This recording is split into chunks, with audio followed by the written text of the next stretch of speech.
So anything that you introduce into your body's tissues that is foreign is going to be attacked by your immune system, right? So, and in order for our immune system to go out and reach something in the tissues, they need to stimulate that inflammatory response, right? So it's like when you get a cut, you get a little bit of swelling around it, you get some like white blood cells that migrate and clear up everything, and then you get your tissue repair from there. However, that's great when you cut your arm, but that's not great when it's happening in your lungs every single day for 15 years. That like scarring process, that those changes to those tissues and those cells.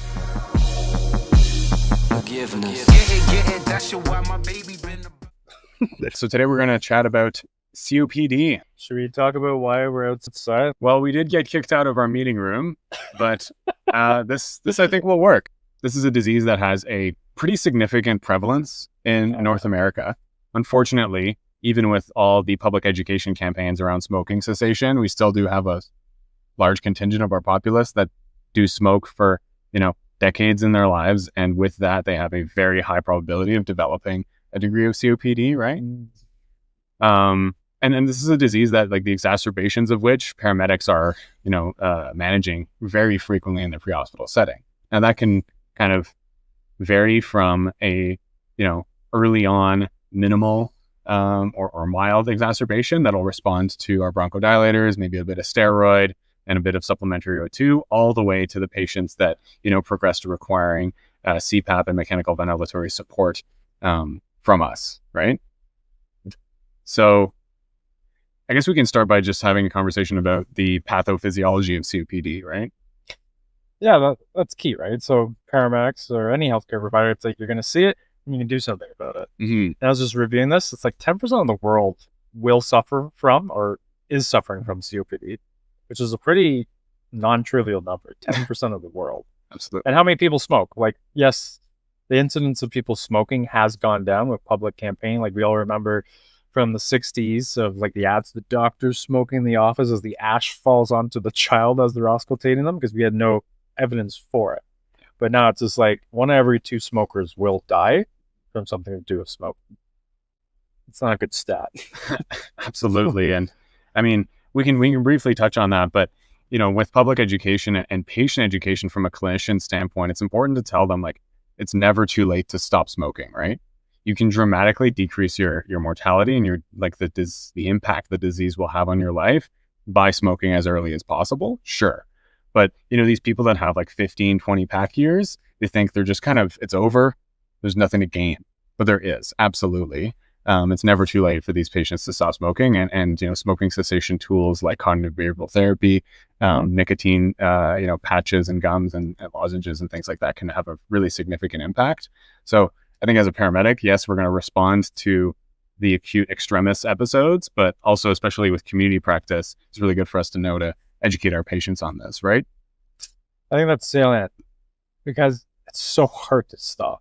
Can you imagine the most addictive thing, and every time you hit it, a little dopamine, feeling good, and you have the nicotinic receptors activated, right? Like, oh, this feels great. And then it's like, I'm going to take one of the most addictive things away. Yeah. Even if your mouth does taste like an ashtray after, it's hard. You can't appreciate that. Mm-hmm. And we have avenues to get rid of or diminish the likelihood you smoke. And again, at any time you stop smoking, that's probably the best thing you could do for your health, because smoking will lead to a bunch of different pathologies. Absolutely, right? We're focusing on COPD today, but everything from cancer risk to cardiovascular disease, it's just such a significant public health issue. So, and what is it? How expensive are cigarettes now? I've never smoked. How expensive is a pack of cigarettes? I think they're like $20, maybe. I think a little more than it was. I don't know. It's like, you could buy like a Porsche if you didn't smoke, and they're like, well, where's your Porsche then?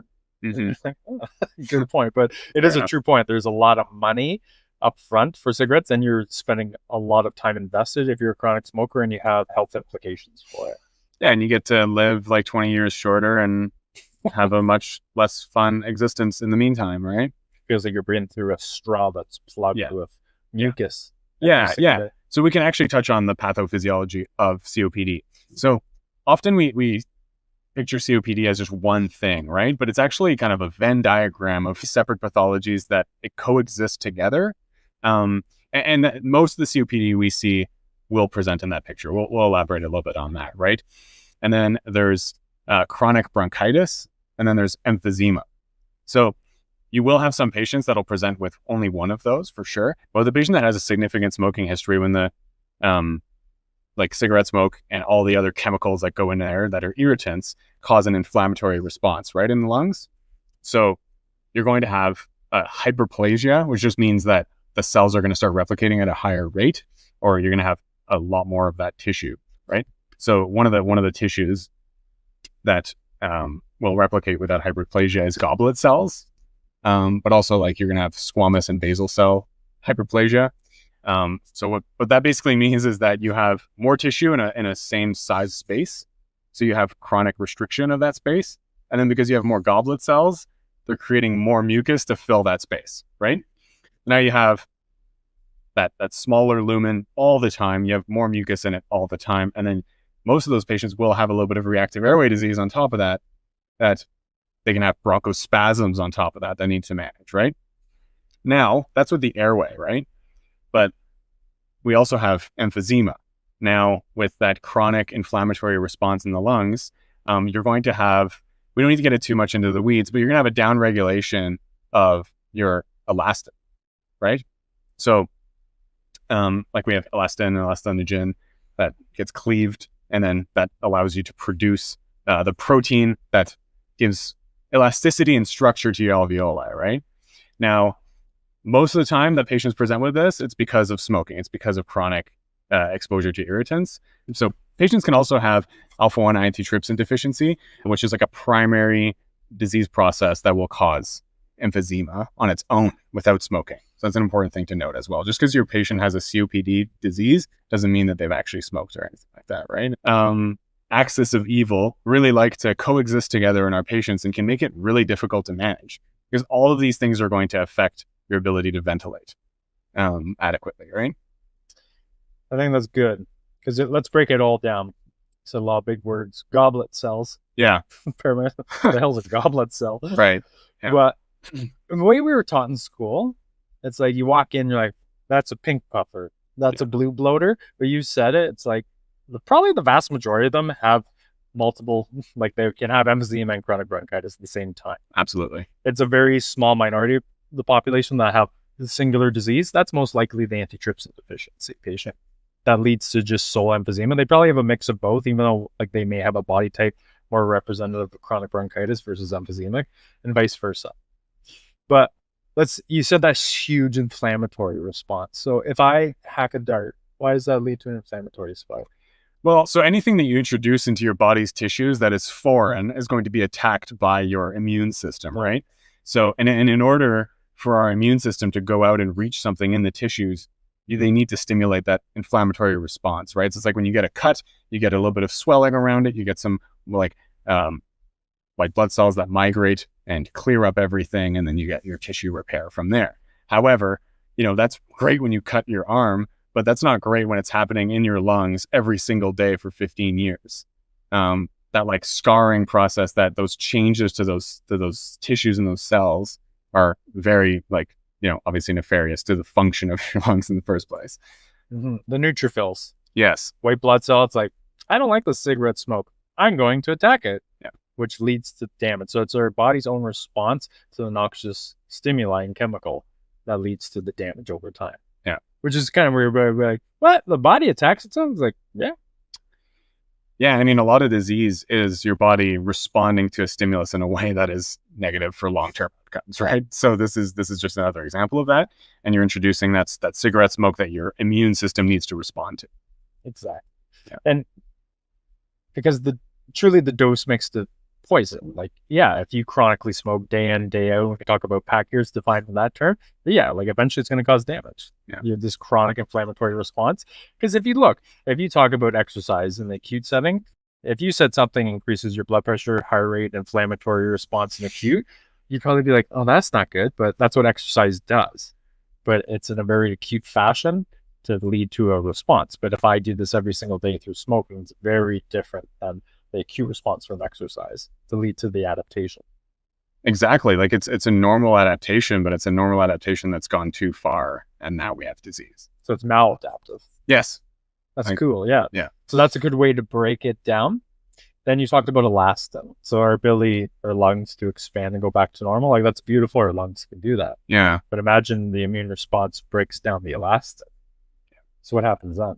Yeah. So like that elastinase gets upregulated, which then tilts the scale and decreases the amount of elastin in the tissue. And it's a great name. Thank you to whoever named it, because it tells you what it does. Yeah. It provides elasticity to the tissues in your terminal bronchioles and in your alveoli. So then, what that means is that they're not able to inflate and then retract in a way that is like, you'll end up with some air trapping because the terminal bronchiole is going to collapse as the air is coming out, right? It's hard to kind of visualize this. So I always love that definition.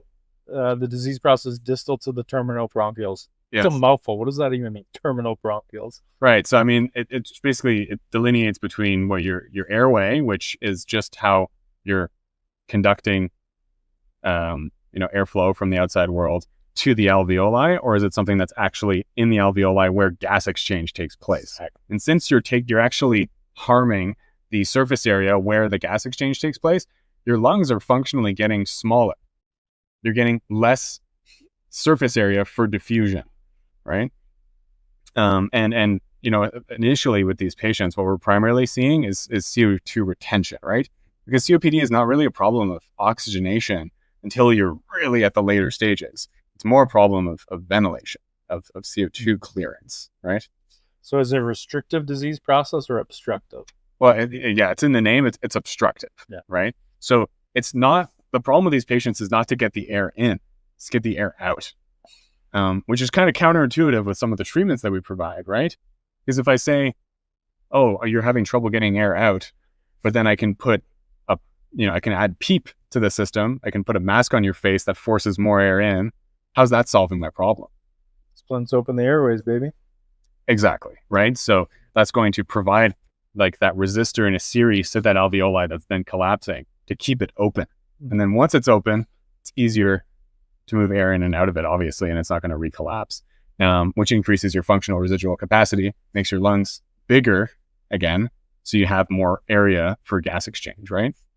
I love that. So we're connecting the pathology to the treatment to understand that, because to understand what the treatment does, I have to understand what goes wrong with the disease process. Yeah. So if you break down your elastin, and we know when we normally exhale, our airway should expand, and gas exchange occurs in the alveoli.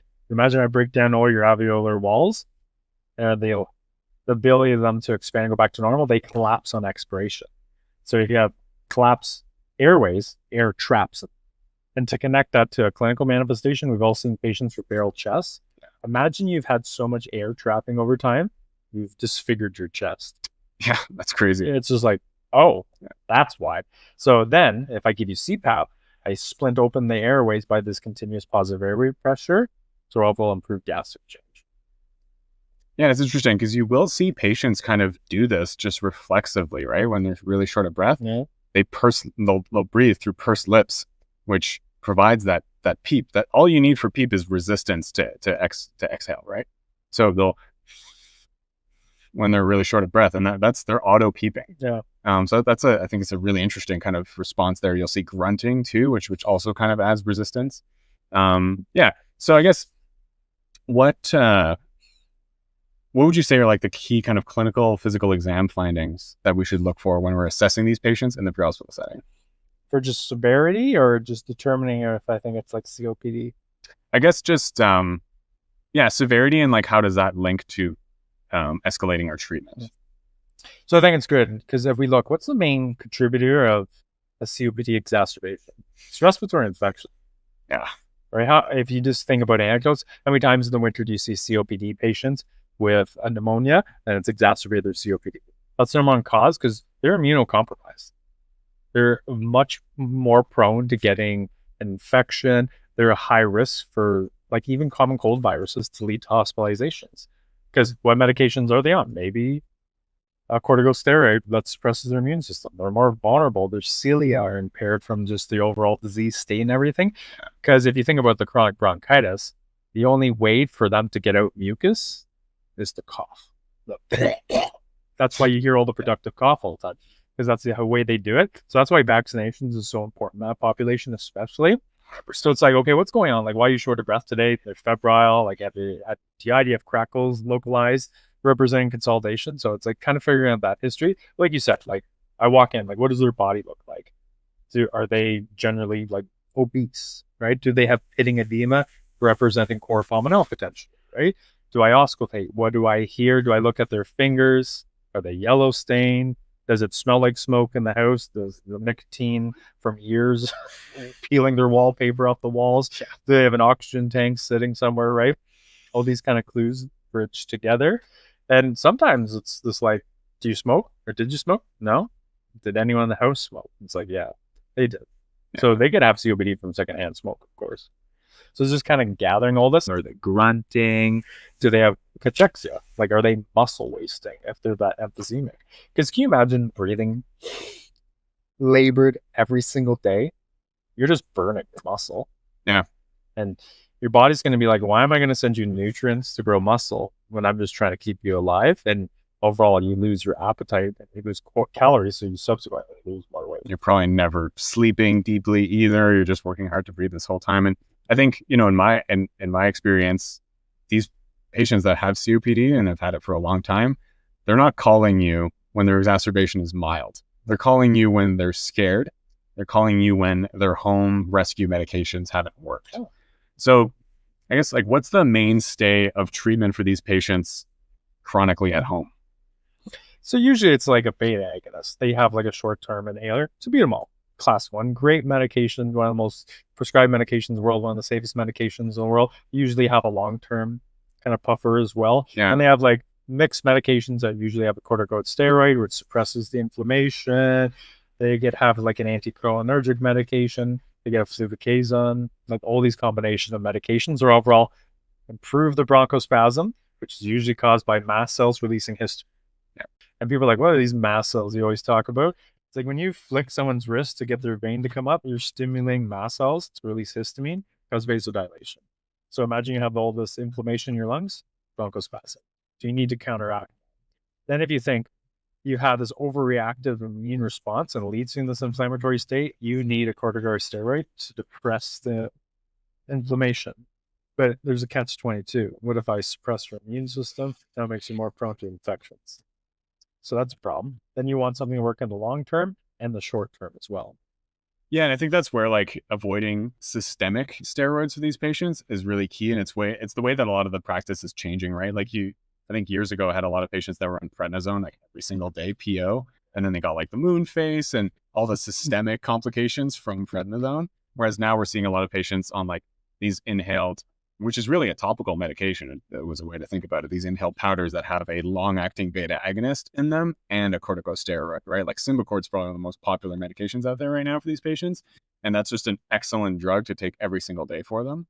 And then a lot of these short-acting things, they'll take it when they're symptomatic, right? Like their Atrovent and their salbutamol.